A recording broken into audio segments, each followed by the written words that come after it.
আজকে আমরা কথা বলতে চাই হচ্ছে দেখা যায় যে আমরা যারা বিশ্ববিদ্যালয়ে শিক্ষকতা পর্যায়ে আছি, বিশ্ববিদ্যালয়ের ক্ষেত্রে যেটা হয় যে মেট্রিক আর ইন্টারমিডিয়েটের পরে ওরা আমাদের কাছে আসে।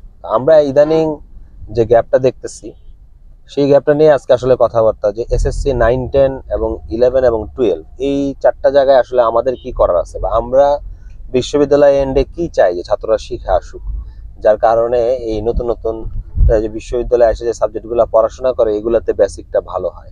তো এই ক্ষেত্রে আমি যেটা দেখলাম যে এখনকার ছেলে মেয়েরা মূল বই পড়ে না।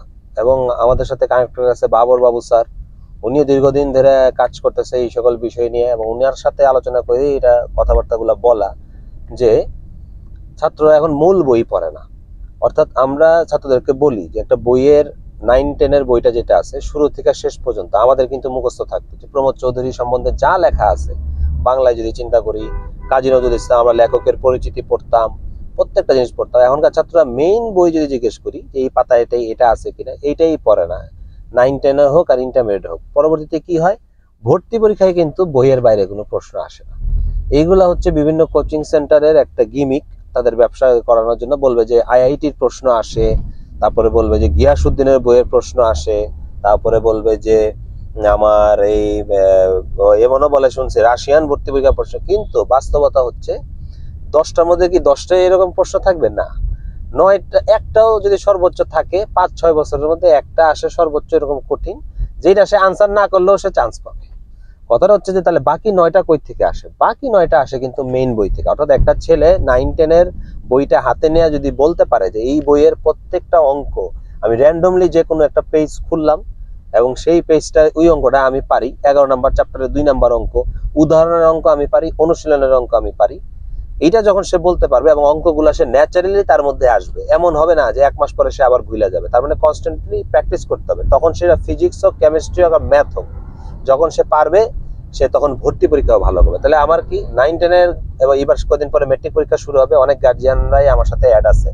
তাদেরকে তো আমি বলতে চাই, আপনার ছেলে মেয়েকে বলবেন 3 ঘন্টা ঘরের টেবিলে বৈশা লেখা প্র্যাকটিস করতে। এখনকার ছেলে মেয়েরা লেখে না। আপনি পরীক্ষার হলে যদি চিন্তা করেন, পরীক্ষার হলে আমরা কি করি? পরীক্ষার হলে কিন্তু আমরা লেখি, এবং পরীক্ষার হলে কিন্তু আমরা পড়ি না।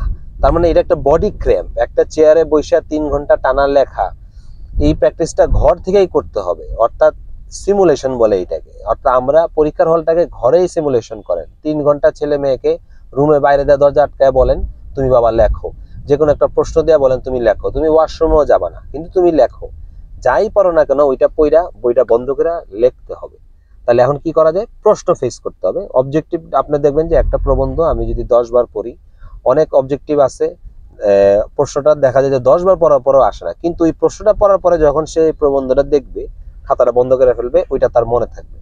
যখন কোনো একটা কোয়েশ্চেনের আনসার না দেখা সে লেখার চেষ্টা করবে, ভুলে যাবে, তারপরে আবার করবে। ডক্টর এমআর খান একটা চমৎকার কথা কইতো, যতই পড়িবে ততই ভুলিবে, যতই ভুলিবে ততই পড়িবে, পড়িতে পড়িতে ভুলতে ভুলতে যাহা থাকে তাহাই জ্ঞান। এ কথার মানেই হচ্ছে সে লিখবে ভুলবে, লিখবে ভুলবে। তাদেরকে লেখা প্র্যাকটিস করেন। এই মোবাইলের স্ক্রলিং এমন অবস্থা, আমরা নিজেরাও এতে দোষী। লেখা প্র্যাকটিস করান, সেটা ইন্টারমিডিয়েটের বই হোক আর 9, 10 বই হোক, সে ভর্তি পরীক্ষা পর্যন্ত তার লাইফ সিকিউর। আর শেষ যে কথাটা, ইংরেজি। ইংরেজি আপনার পরীক্ষার জন্য না, ইংরেজি তার জীবনের জন্যই লাগবে। তাহলে ইংরেজি ভাষা কিভাবে শিখবে? 4টা বিষয় তারে টার্গেট করতে হবে, যেটা টোফেলে টার্গেট করে, আইএলস এ টার্গেট করে। সে যদি ভালো ইংরেজি শোনে তাহলে সে ভালো ইংরেজি বলতে পারবে, আর যদি সে ভালো ইংরেজি লিখতে চায় তাহলে তাকে ভালো ইংরেজি পড়তে হবে। তাহলে এই দুইটা ইজি কাজ কি?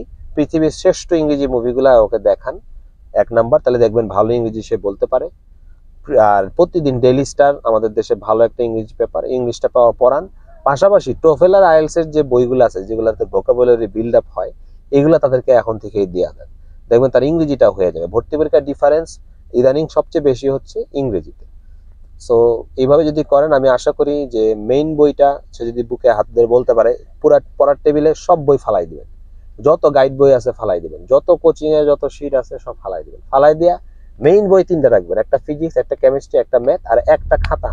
আমাদের আমলে আমাদের বাবারা গজ কাপড়ের কাগজ বানাই দিত, সেই কাগজ লিখবেন আর লিখবেন। ছেলে দেখবেন বাবা তুমি লেখো, কোন কলম দিয়া পরীক্ষার হলে লিখবে সে একই কলম তারে বাসায় কিনে দিবেন, যাতে এটা সিমুলেট হয়। ইদানিং দেখা গেছে যারা রিয়েল টাইম রেসিং করে তার চেয়ে যারা বেশি আগের সিমুলেশন রেসিং করে, এরা রিয়েল টাইমে ভালো করা শুরু করছে।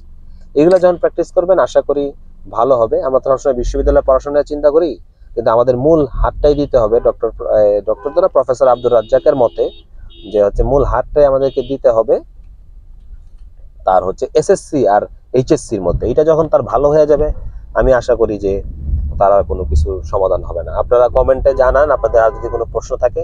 আমি চাই 9-10 আর ইন্টারমিডিয়েটের ছেলেমেয়েরা আমাদের গইরা উঠুক, ইউনিভার্সিটি লাইফে আইসা শুধু ইন্সপায়ার্ড হবে, মোটিভেটেড হবে, আর কিচ্ছু করা লাগবে না। ঠিক আছে, ধন্যবাদ।